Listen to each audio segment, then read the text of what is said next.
The sun was setting now, painting the sky in shades of orange and pink that seemed almost too beautiful for a day that had held so much ugliness. But Maya had learned a long time ago that beauty and pain often existed side by side, that you couldn't have one without acknowledging the other. The string lights overhead began to glow, casting a warm sparkle over the gathering as evening approached. The party did continue, and in many ways it became more meaningful than it would have been without the interruption. There was a depth to the celebration now, a recognition that they were not just celebrating a marriage but celebrating resilience, community, and the refusal to let hatred win. Guests who might have left early stayed longer. Conversations went deeper. Hugs lasted a bit longer. People connected in ways that went beyond typical wedding small talk. Maya's father gave a toast that brought everyone to tears. He spoke about coming to this country with nothing but hope, about working impossible hours so his daughter could have opportunities, about the pride he felt watching her become a police captain. Then his voice cracked as he talked about still not being enough, about how even with all her achievements someone still saw her as less than, as threatening, as not belonging. But he ended on a note of defiance, raising his glass and declaring that they would not be moved, would not be diminished, would not surrender their joy to anyone's hatred. James's father followed with his own toast, speaking more softly but no less powerfully about the Asian American experience, about being perpetually seen as foreign no matter how many generations your family had been here. He talked about his son choosing a career in justice because he had witnessed injustice firsthand so many times. He spoke about the strength it took to keep believing in systems that didn't always believe in you. And he welcomed Maya into their family as someone who understood that struggle intimately. The food was served, and it was a beautiful fusion of Maya's Mexican heritage and James's Chinese background, plus contributions from various guests representing their own cultures. People ate and talked, and slowly, gradually, the joy returned. Not the carefree, innocent joy from before, but something stronger, a joy that had been tested and survived. Around 9 o'clock, Maya's phone started buzzing. Then James's word had gotten out. The story was spreading through the police department and the courthouse like wildfire. Text messages poured in from colleagues expressing outrage, support, and solidarity. Some were from people Maya barely knew professionally, but they felt compelled to reach out. The news was jumping beyond their immediate circles, too. Someone had posted one of the videos on social media, and it was being shared rapidly. By the next morning, the story had exploded across local news and social media platforms. The video footage was everywhere, showing Barbara Henderson's satisfied face as she talked to the police. The moment of recognition when the officers realized who they were dealing with. The confrontation that followed. Local news stations were running stories with headlines like "Police Captains," "Wedding Disrupted by Racist Neighbor," and "Judge and Police Captain Targeted in False Police Report." The public reaction was swift and intense. The police department issued a formal statement condemning the false report and praising Captain Rodriguez's professionalism. The mayor's office called personally to apologize and express support. The courthouse where James worked released its own statement about discrimination and justice. Civil rights organizations reached out offering assistance and amplification of the story. Barbara Henderson became, almost overnight, a symbol of the exact problem so many had been trying to explain for years: the weaponization of police against people of color. The assumption that non-white people in certain spaces must be doing something wrong. The casual cruelty of trying to ruin someone's special moment out of pure prejudice. Comment sections filled with people sharing their own similar experiences of having police called on them for barbecuing, swimming, sleeping in their own college dorm common room, sitting in a coffee shop existing. Within 3 days, Barbara was formally charged with filing a false police report. The district attorney, recognizing the broader implications of the case, announced they would be prosecuting vigorously. Barbara hired a lawyer who tried to paint her as simply concerned and misunderstood, but the recorded 911 call was damning. Her word choices, her tone, the way she had deliberately used language designed to make the situation sound dangerous when it clearly wasn't. It was all there on tape. The Homeowners Association held an emergency meeting. Several residents spoke passionately about the incident, expressing embarrassment that their neighborhood had produced such behavior. The association passed new anti-discrimination policies and requirements that violations would result in serious consequences, including potential action to force property sales if residents engaged in harassment. 2 weeks after the wedding, Maya and James held a press conference. They had debated whether to speak publicly, but ultimately decided it was important. Too often these incidents happened in private, were smoothed over, or were dismissed as isolated events.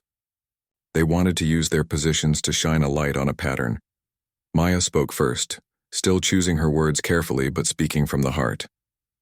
What happened at our wedding was not an isolated incident. It was not a misunderstanding. It was a deliberate act of racial harassment using law enforcement as a weapon. I've spent 15 years serving this community as a police officer and as a captain. I've dedicated my career to protecting people, to building trust between law enforcement and the communities we serve. And on what should have been the happiest day of my life, someone tried to use my own profession against me because of the color of my skin. She paused, collecting herself. I want to be clear, I was lucky. I had a badge to protect me. I had a title that made officers think twice. But what about everyone else? What about the black family having a barbecue who gets the police called on them? What about the Latino teenager walking through his own neighborhood who gets stopped and questioned? What about the Asian American family who gets told to go back where they came from? Even though they've been here for generations, they don't have badges. They don't have titles. They just have their humanity. And apparently for some people that's not enough. James spoke next, his judicial training evident in his measured but impactful delivery. The legal system is supposed to be blind to race, to treat everyone equally under the law. But the law is enforced by people, and people have biases. What happened to us demonstrates how easily those biases can be weaponized. Someone didn't like having diverse neighbors, so they tried to use the police to intimidate us, to make us feel unwelcome, to ruin our celebration. This is why we need continued education, continued dialogue, and continued accountability. The questions from reporters came rapid fire. Would they sue Barbara Henderson civilly? Maya and James exchanged glances. They had discussed this extensively. We're still considering our options, James answered carefully. But whatever we decide, our goal is to ensure this leads to real change, not just punishment for one individual. Would this affect Maya's role as police captain? She met that question head on. I hope it makes me a better captain. I've experienced what so many people in our community experience regularly. It gives me a deeper understanding of why trust is so fragile, why people are afraid to call the police even when they need help, why there's so much work still to be done. I'm not going anywhere. I'm more committed than ever. Within a month, Maya was invited to speak at the police academy. She stood in front of a classroom full of new recruits and told them the story of her wedding day. She didn't sugarcoat it, didn't soften the edges. She wanted them to understand viscerally how it felt to be targeted for your race. Even when you had done everything right, even when you had achieved success, even on the most important day of your life, you will respond to calls that are motivated by prejudice, she told the recruits. You will be dispatched to situations where someone has weaponized your badge against innocent people. How you handle those moments defines what kind of officer you are. The officers who responded to my wedding could have chosen to side with the person making the complaint, to assume the worst about the situation, to use their authority to intimidate us into compliance. Instead, they recognized the situation for what it was, apologized, and handled it professionally. That's what we need from every single one of you. The academy added her talk to their regular curriculum. Other police departments reached out, asking if she would speak to their officers too. The incident became a case study in how implicit bias operates, how people weaponize law enforcement, and how officers should respond. James used the experience in his own sphere. He started incorporating discussions about bias and justice into his community outreach work. He spoke at law schools, at community centers, at anywhere people would listen. He talked about the burden of constantly having to prove you belong, about how success doesn't protect you from racism, about the exhaustion of always being on guard. Barbara Henderson eventually pled guilty to filing a false police report, receiving a fine, community service, and a permanent mark on her record. More significantly for her, she became a social pariah. Her neighbors wanted nothing to do with her. Her friends distanced themselves. Even her own family members publicly condemned her actions. She tried to apologize through her lawyer, but the apology rang hollow, focused more on her regret for the consequences she faced than genuine remorse for the harm she caused. 6 months after the wedding, Barbara put her house on the market. She couldn't take the isolation, the stares, the way people whispered when she went anywhere in the neighborhood. She moved to a different state, leaving behind the wreckage of her reputation. Some people felt this was justice. Others felt it wasn't enough. Maya and James felt mostly tired when they heard, tired of the whole thing, tired of being defined by this moment when they wanted to just live their lives. But they also recognized the impact their story had. The number of people who reached out to share their own experiences, who said it helped them feel less alone, who said it gave them courage to speak up, it was overwhelming and humbling. The policy changes that were implemented in their city, the training that was updated, the conversations that were started, it all mattered. The Chen Rodriguez house became exactly what they had hoped it would be, a gathering place, a home filled with love and laughter and community. They hosted monthly potlucks that brought neighbors together across cultural lines. They became mentors to young people of color interested in law enforcement and legal careers. They used their platform to push for continued reform and change. On their first anniversary, they threw another party deliberately. They invited everyone from the wedding, including the officers who had responded that day. It was a celebration, but also a statement. They were still here. They were still thriving. They had not been driven away or diminished. Hate had tried to win, and it had failed. Officer Mitchell came to the anniversary party, bringing a gift and a card. In the card, she had written about how responding to their wedding had changed her approach to her job, how she now questioned calls more carefully, how she looked for signs of bias in complaints. "Thank you for handling that day with such grace," she wrote. "You made me a better officer." As the evening wound down and guests began to leave, Maya and James stood in their backyard, much like they had a year earlier.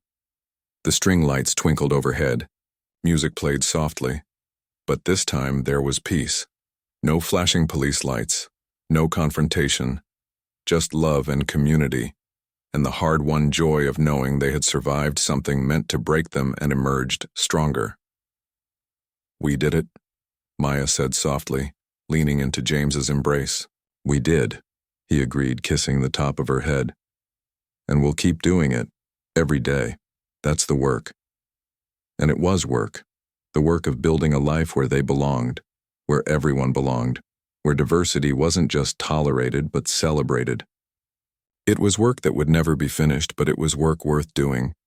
Their wedding day, interrupted by hate, had become a catalyst for change. Not the change they would have chosen, not the story they would have written, but real change nonetheless, born from standing firm in the face of prejudice and refusing to let it win. The lights twinkled, music played, love remained, and that ultimately was the victory. Officer Mitchell pulled out her radio, speaking into it with clear, professional tones. She was calling for a supervisor to come to the scene. This situation required more than just the responding officers. It required documentation, proper procedure, and most importantly, accountability. As she spoke, Maya could hear the dispatch operator's surprise coming through the static. Even over the radio, word was already spreading about what had happened. Barbara Henderson tried one more time to salvage the situation, her voice taking on a pleading quality. "I really didn't know who they were. If I had known she was a captain, I never would have." "Stop," James said, and there was something in his tone that made everyone go quiet. He had been relatively silent until now, but when a judge speaks with that particular authority, people listen. "Mrs. Henderson, what you just said is actually worse than anything else you could have said. You're essentially admitting that you would have treated us differently if you knew our positions, that you think regular people deserve to have the police called on them for having a wedding, but people with power and status should be left alone. That's not how justice works. That's not how human decency works." His words hit like a gavel strike, final and undeniable. Several of the guests nodded in agreement. James's best friend, who had been standing quietly beside him through all of this, added, "And it also means you absolutely would have called the police on any other black or brown family in this neighborhood doing the exact same thing.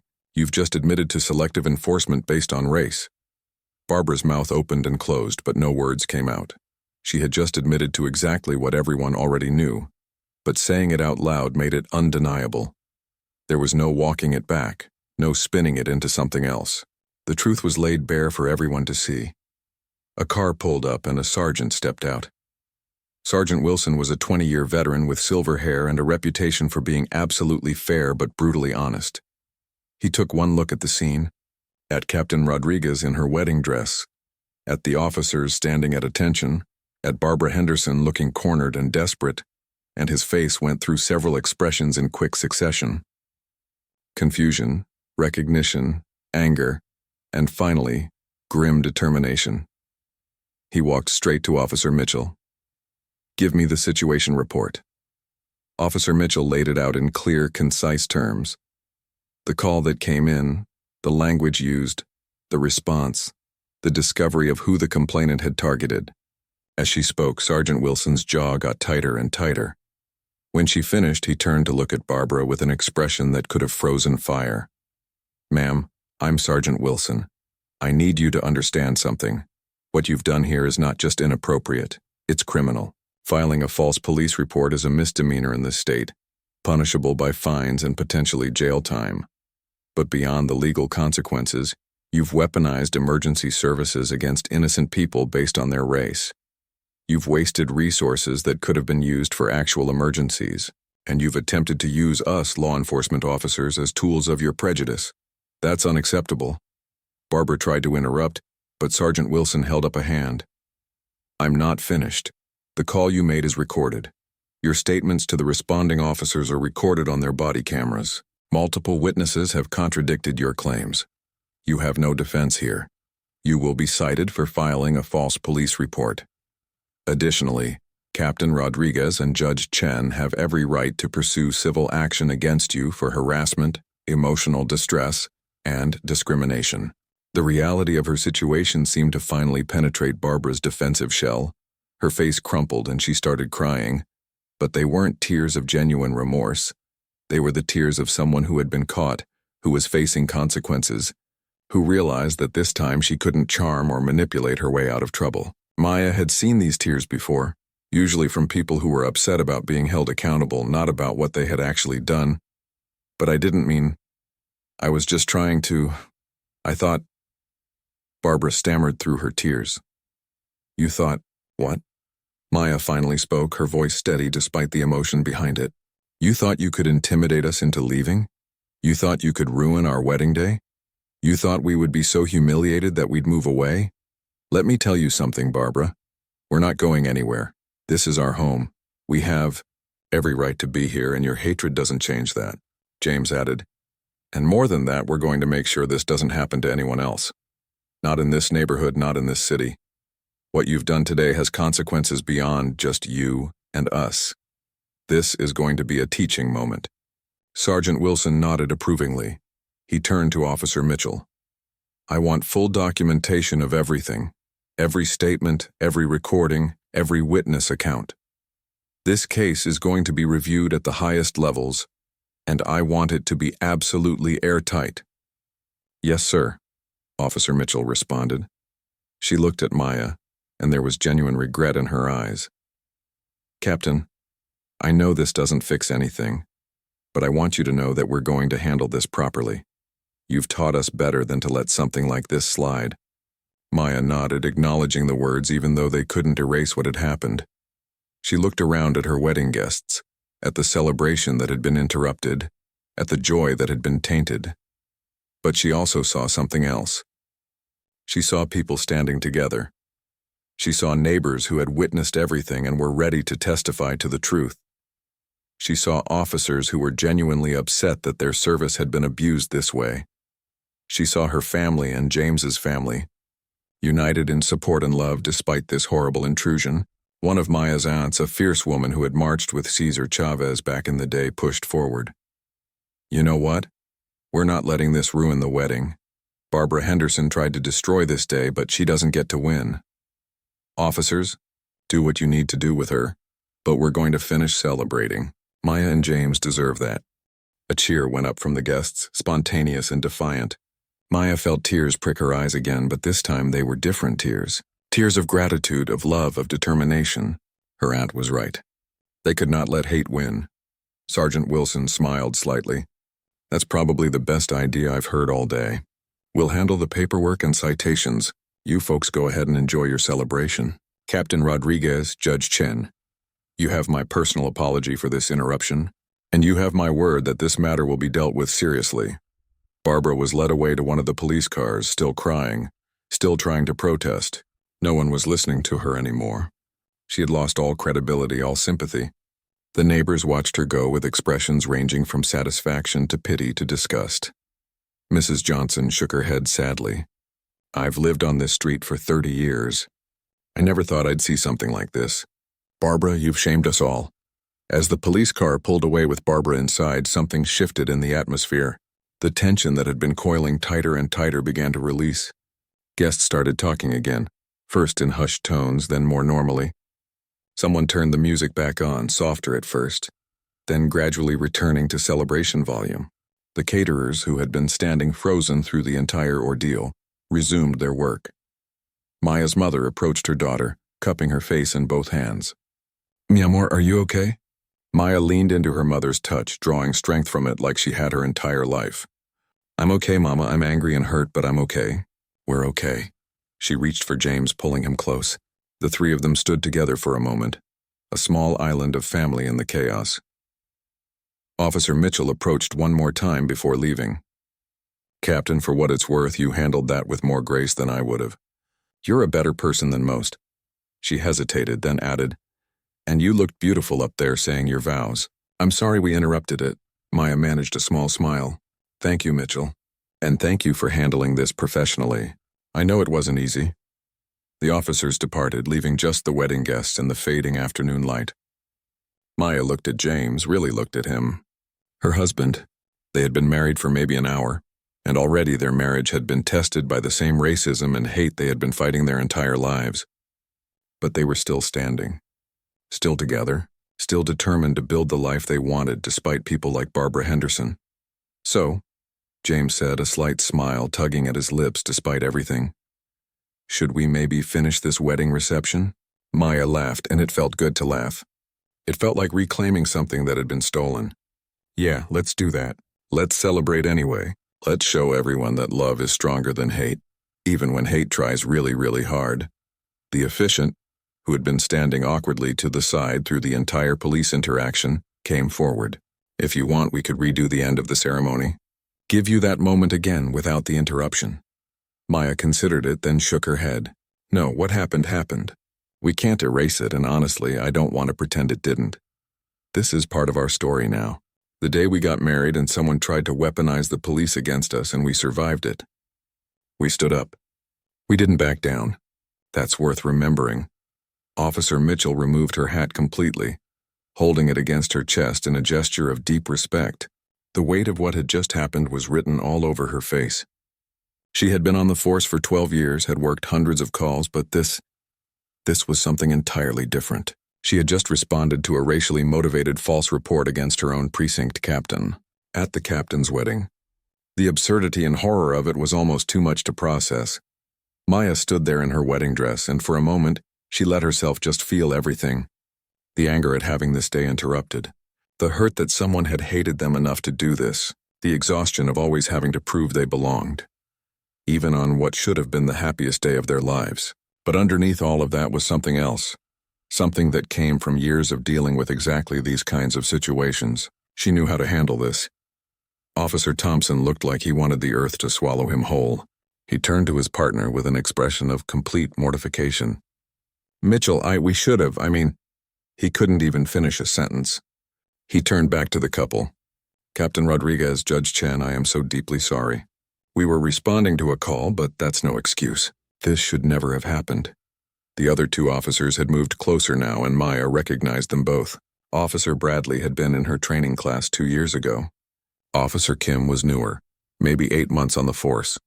Both of them looked absolutely stricken, their faces pale with the realization of what they had just done. They hadn't just interrupted a wedding. They had responded to a racist call against two of the most respected people in the city's justice system. James put his hand on Maya's back, a gentle, supportive touch that steadied her. She could feel him trembling slightly, not from fear, but from barely contained emotion. He had dealt with this kind of thing his entire life. Being seen as suspicious, being questioned, being assumed to be in the wrong place. Even now, as a judge, as someone who literally upheld the law, he wasn't safe from it. Barbara Henderson was backing away slowly, her face cycling through emotions so fast it was almost comical. Denial, fear, anger, panic. They all flashed across her features as she realized the magnitude of what she had done. She had called the police on a police captain and a district court judge. Because they were having a wedding. Because their skin was the wrong color and their guests weren't white enough for her comfort. Maya's father stepped forward, and his voice was shaking with controlled fury. Do you see now? Do you see what we have been telling you about?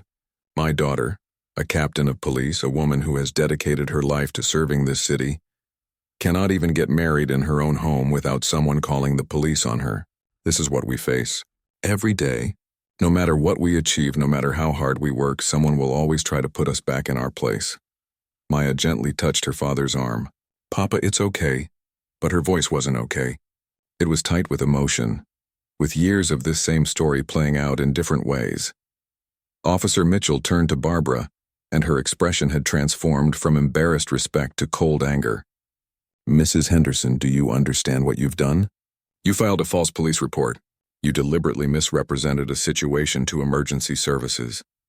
You wasted police resources on your personal prejudices, and you did it against Captain Maya Rodriguez, who has served this city for 15 years, who has trained half the officers in our department, who has saved lives and made our community safer. You did this to her on her wedding day.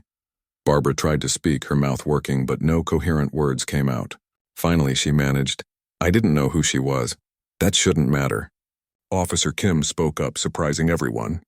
Her voice was passionate, angry in a way that showed this meant something personal to her. It shouldn't matter if she's a captain or a teacher or a nurse or anything else. She's a person having a wedding at her own house. You called the police because you're racist. That's what this is. Let's just say it. The word hung in the air, ugly and true. Racist. No one was dancing around it anymore. No one was using softer language. Barbara's face crumpled, but Maya couldn't tell if it was from shame or from being called out so directly. James finally spoke, and his voice carried the weight of his position as a judge. Mrs. Henderson, you know what the worst part of this is? It's not even surprising. Maya and we talked about this possibility when we moved in. We saw how you looked at us, how you acted.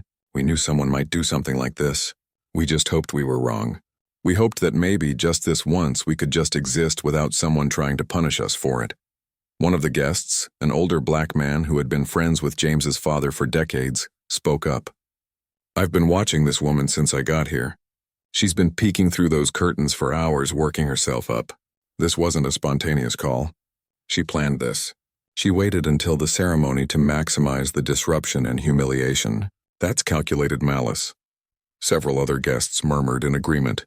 Phone cameras were still recording everything, documenting every moment of this disaster.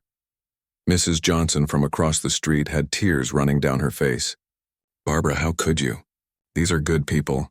They're kind neighbors. They invited you to share in their joy, and this is how you responded? Barbara's face hardened for a moment. That defensive anger that comes when people are confronted with their own worst behavior. I have a right to feel safe in my neighborhood. Safe from what? Maya cut her off, and her voice was sharp now. From a wedding? From people celebrating? Or safe from having to live next to people who don't look like you? Let's be honest about what you're really saying. Officer Mitchell pulled out her notepad. Her professional demeanor was fully back now. Mrs. Henderson, I need you to understand the seriousness of this situation. Filing a false police report is a crime.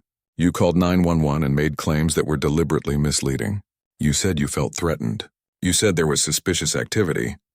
You used language in your call that you knew would trigger a priority response. We have the recording of that call. Barbara went pale. I was just concerned about the noise. Then why didn't you call about noise? Officer Thompson interjected. Why did you report a threat? Why did you use words like suspicious and dangerous and unknown individuals? You knew exactly what you were doing. You were trying to get them arrested or at least humiliated on their wedding day. Maya took a deep breath. She had been trained for moments like this. Moments where emotions ran high and situations could escalate. But standing here in her wedding dress, with her guests watching, with her new husband beside her, with the evidence of Barbara's hatred so blatant, it took everything she had to stay calm. "Officers," she said quietly, "I appreciate you handling this professionally, but I want to be clear about something. This isn't about me being a captain. This isn't about James being a judge. This is about what happens to people like us every day. People who don't have badges or titles to protect them. People who get the police called on them for barbecuing in a park or swimming in a pool, or just existing in spaces that someone else doesn't think they belong in. I want that on record." Officer Mitchell nodded seriously. "It will be, Captain. I promise you that. This incident will be thoroughly documented, and Mrs. Henderson will face consequences." The other guests were gathering closer now, forming a protective circle around Maya and James. Maya's mother was crying quietly, being comforted by James's mother. The wedding party looked shell-shocked. The beautiful celebration had been poisoned by hate, and everyone felt it. Mr. Patel spoke up, his voice carrying authority. "I am a witness to Mrs. Henderson's behavior since this family moved in. She has made inappropriate comments to me as well, about having too many ethnic families on the street. I will be happy to provide a statement." Several other neighbors echoed the sentiment. Barbara was being surrounded by evidence of her pattern of behavior, by witnesses who had seen her true nature. She looked around desperately, realizing that her actions had finally caught up with her. Officer Bradley stepped forward. "Captain Rodriguez, I just want to say that I'm so sorry. You taught me how to de-escalate situations, how to see people as individuals, how to serve with integrity. You changed my career. And this happened to you. It's not right. It's not fair." Maya's eyes filled with tears, but she blinked them back. She wasn't going to cry, not here, not now. She had cried enough tears over racism and discrimination. Right now she needed to be strong, to show Barbara and everyone watching that hate doesn't win. James squeezed her hand again, and she looked at him. In his eyes she saw the same pain, the same frustration, but also the same determination. They had built their relationship on mutual support through exactly these kinds of challenges. They would get through this too. The afternoon sun was starting to dip lower, casting long shadows across the yard. The perfect wedding day had been shattered, but something else was emerging from the ruins. Solidarity, truth, the stripping away of polite pretense to reveal raw reality. This moment, as painful as it was, mattered. The celebration was in full swing when the first person noticed the flashing lights. Maya's cousin touched her arm and pointed toward the street. 2 police cars had pulled up to the curb, their lights cutting through the golden afternoon in sharp red and blue slashes. The music kept playing for a few more seconds before someone had the presence of mind to turn it down. Conversations died mid-sentence. Heads turned. The joyful atmosphere fractured like dropped glass. Maya felt her stomach drop. She looked at James, whose expression had gone from pure happiness to cautious concern in an instant. They both knew this feeling, that sudden cold dread that comes when you're doing absolutely nothing wrong but authority shows up anyway. It was a feeling too many people in their position knew all too well. 4 officers emerged from the 2 vehicles. They weren't rushing, but they weren't casual either. They had that purposeful walk that meant they were there for a reason. Maya's father stepped forward instinctively, that protective parent reflex kicking in despite his daughter being a grown woman on her wedding day. James's mother grabbed his arm, her eyes worried. The guests, who moments ago had been laughing and celebrating, now stood frozen, watching. Then Barbara Henderson came out of her house. She didn't sneak or hide. No, she walked out with her arms crossed over her chest and that satisfied look on her face, the expression of someone who thinks they've just won something. She headed straight toward the officers, and suddenly everything made terrible sense. She had called them. She had done this deliberately on their wedding day. One of the officers, a woman who looked like she had been on the force for quite a while, held up her hand toward the crowd in a gesture that was probably meant to be calming. Her partner, a tall man with a serious face, was already scanning the scene, taking everything in. 2 more officers flanked them, their hands resting near their belts in that way that was supposed to look relaxed but really wasn't. Barbara started talking immediately, her voice carrying across the yard. She was gesturing wildly, pointing at the house, at the guests, at the decorations. Her face was animated with false concern, the kind of performance people put on when they want to seem reasonable while doing something unreasonable. She kept saying things like, "I was so worried," and I didn't know what was happening, and so many strange people. The female officer listened to Barbara for a moment, then looked past her toward the wedding party. Her partner was already walking toward the gathering, and there was something about his posture that suggested he was trying very hard to be professional about a situation he probably already understood was nonsense. Maya felt James take her hand and squeeze it. She squeezed back, drawing strength from him like she always did. Around them, their guests were starting to react in different ways. Some of the older folks, particularly those who had lived through the civil rights movement, had expressions that mixed sadness with a weary kind of recognition. They had seen this story before, lived it in different forms. Younger guests were pulling out their phones, and Maya heard someone say clearly, "I'm recording this." Everyone start recording. That was smart, actually. Maya felt a flash of gratitude for whoever said it. In situations like this, documentation mattered. Truth mattered. She glanced around and saw at least a dozen phones now pointed toward the scene, capturing everything.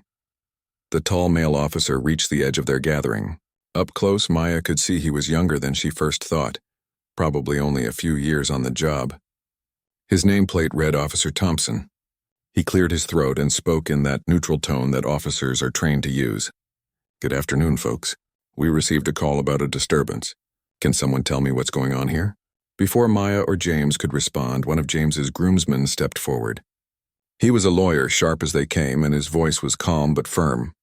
"Officer, there's no disturbance. This is a private wedding celebration on private property. We have all necessary permits, we notified all neighbors 2 weeks in advance, and we're well within noise ordinances. The only disturbance is the false report that brought you here." Officer Thompson's jaw tightened slightly. He looked back toward where Barbara was still talking to his colleague, then back at the wedding party. "You have permits?" James spoke up, his voice steady despite the situation. "Yes, officer. They're inside. I can get them for you." He started to move, but the officer held up a hand. "That's all right, sir. Just stay where you are for now." He looked around at all the guests, at the decorations, at the clear evidence that this was exactly what it appeared to be. A wedding, not a disturbance, not a threat, just people celebrating. The female officer was walking over now, and Barbara was following right behind her, still talking. Up close, Maya could see the officer's name was Mitchell. She had tired eyes, the kind you get from seeing too much of humanity's worst behaviors. Officer Mitchell surveyed the scene with a careful gaze. "Taking in every detail, ma'am," she said, addressing the crowd in general. "We're responding to a call reporting suspicious activity and a possible threat to neighborhood safety. Can you help me understand what's happening here?" Maya stepped forward, still in her wedding dress, her veil slightly askew from the wind. "Officer Mitchell, I'm Maya Rodriguez. This is my husband, James Chen. We got married about 20 minutes ago. This is our home, and these are our invited guests. We have permits for this gathering. We've followed every regulation, and we've been nothing but respectful to our neighbors." Barbara's voice cut in, sharp and insistent. "They've been making noise all day. All these people showing up. I don't know who they are. I felt threatened. This isn't the kind of thing that happens in this neighborhood." "We invited you, Barbara," Maya said, her voice harder now. 3 weeks ago, I hand-delivered an invitation to your door." Barbara's face flushed. "I don't have to come to every party just because someone invites me. But you did have to call the police on our wedding?" James's voice was quiet, but there was steel underneath it. Officer Mitchell held up both hands. "Let's everyone take a breath. Mrs. Henderson, did they invite you to this event?" "That's not the point," Barbara started, but Officer Mitchell's expression stopped her. "Actually, ma'am, that's very much the point. If they notified you, and you were invited, and this is a permitted event on their private property, then what exactly is your complaint?" Barbara sputtered for a moment, and Maya watched as the woman realized she was losing control of the narrative. "The noise, the people, it's just not appropriate. We've had several neighbors here for hours," James said, gesturing toward the Patels and the Johnsons. "They haven't complained. In fact, they're guests." Mrs. Patel stepped forward, her voice kind but firm. "Officer, we've been here since early this afternoon helping set up. This is a beautiful, respectful celebration. Mrs. Henderson is the only person who has had any problem with this family since they moved in." "That's not true," Barbara protested, but her voice had lost its certainty. Officer Thompson was looking uncomfortable now, and Maya recognized that expression. He was realizing this call was exactly what it looked like from the start. harassment based on prejudice. He exchanged a glance with Officer Mitchell, and something unspoken passed between them. But Officer Mitchell was still looking at the couple, really looking at them now, and her eyes had gone wide. She took a step closer, her head tilting slightly as if she couldn't quite believe what she was seeing. She turned to her partner and said something too quietly for Maya to hear. But whatever it was made Officer Thompson look more carefully, too. Recognition dawned on his face, followed immediately by what looked like embarrassment and horror. His posture changed completely. He actually took his hat off, holding it respectfully in front of him. Officer Mitchell's voice was different now, careful and respectful. "Captain Rodriguez." The words hung in the air like a bomb about to explode. Several guests gasped. Barbara Henderson's face went from red to pale in an instant. The other two officers, who had been hanging back, suddenly snapped to attention. Maya felt every eye turn to her. She stood there in her wedding dress, looking at the officers who had just realized exactly who they'd been called to investigate. She saw the moment the full weight of the situation hit them, saw them understand that they had responded to a malicious call against their own captain. James stepped closer to his wife, and Officer Thompson's eyes widened further as he recognized the groom. "Judge Chen," he said, and it wasn't a question. The silence that followed was deafening. Even the wind seemed to hold its breath. Barbara Henderson stood frozen, her mouth opening and closing like a fish out of water, finally understanding the catastrophic mistake she had made. The satisfied look was gone, replaced by dawning horror. Officer Mitchell recovered first, her professional training kicking in. "Captain Judge Chen, I apologize. We were responding to a call, but clearly—" She stopped, seeming to struggle with how to even finish that sentence. "How do you apologize for being weaponized against your own boss at her wedding?" The moment stretched out tense and fragile, everyone waiting to see what would happen next. The afternoon sun felt warm and welcoming as it spread across the backyard where Maya and James were about to get married. Everything looked perfect. White chairs lined up in neat rows, flowers everywhere you looked, and strings of lights hanging overhead that would sparkle once evening came. The couple had worked so hard to make this day special, choosing to celebrate at their new home instead of some fancy venue. They wanted something intimate, something real, surrounded by the people who truly mattered to them. Maya stood in the bedroom upstairs, looking at herself in the mirror. Her dress was simple but beautiful, exactly what she had always imagined. Her mother stood behind her, adjusting the veil with tears already forming in her eyes. They had come so far as a family. Maya's parents had immigrated when she was just a child, working multiple jobs so their daughter could have opportunities they never had. Now here she was, accomplished and successful, marrying someone she loved deeply. Her mother kissed her cheek and whispered something in Spanish about how proud her grandmother would have been. Downstairs, James was greeting guests as they arrived. His father stood beside him, occasionally straightening his son's tie even though it was already perfect. James felt nervous in the best way possible.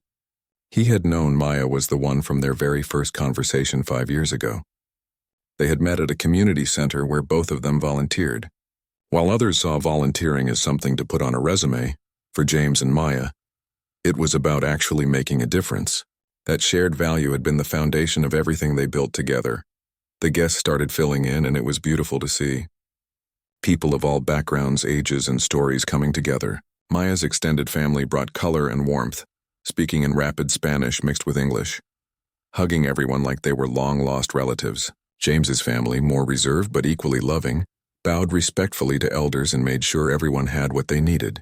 Friends from work, old college buddies, neighbors from both sides of the street all mingling and laughing together. This was exactly what the couple wanted their life to look like. A blend of cultures and experiences creating something new and beautiful.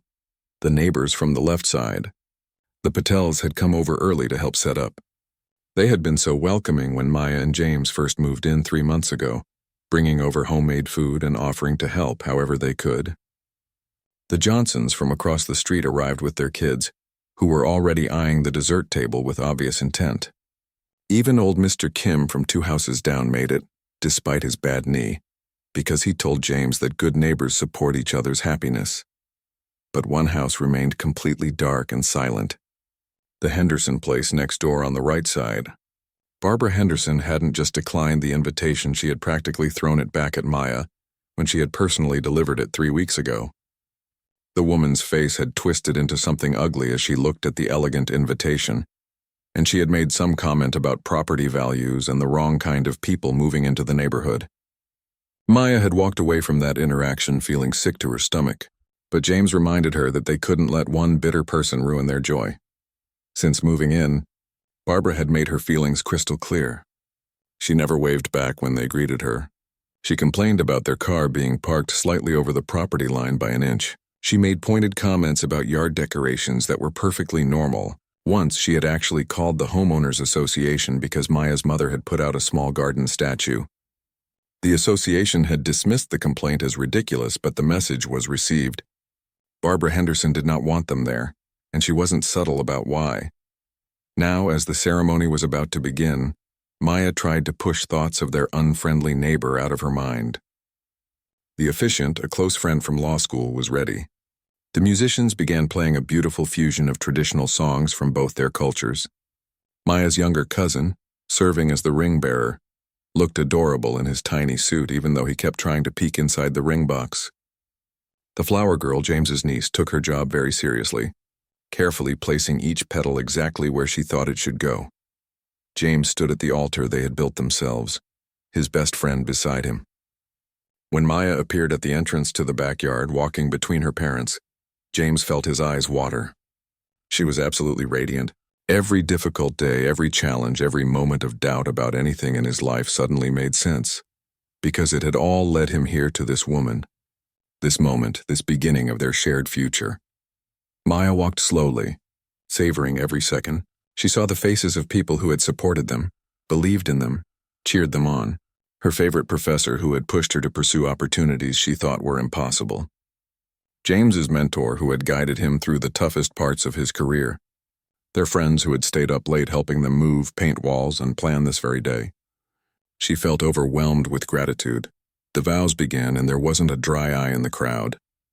James spoke about finding home in a person rather than a place. Maya talked about partnership being built on respect, trust, and the willingness to keep choosing each other every single day. They exchanged rings that they had designed together, simple bands engraved with coordinates of the community center where they first met. The music played softly in the background. Someone's baby made cute noises that made everyone smile. The smell of the catered food being prepared wafted through the air, making stomachs rumble. Everything was absolutely perfect in that fragile, precious way that important moments are. But behind her curtains, Barbara Henderson was watching with narrowed eyes full of resentment. She saw the diverse crowd, heard the mix of languages and laughter, noticed the blending of traditions she didn't understand, and made no effort to appreciate. In her mind, she was building a narrative, one fueled by prejudice and fear. She didn't see a beautiful celebration of love. She saw what she wanted to see, something to complain about, something to stop. As Maya and James faced each other, hands clasped, speaking promises that came from the deepest parts of their hearts, Barbara reached for her phone. Her finger hovered over the numbers 911. In her twisted logic, she was protecting her neighborhood, maintaining standards, doing what needed to be done. She didn't see herself as the villain of this story.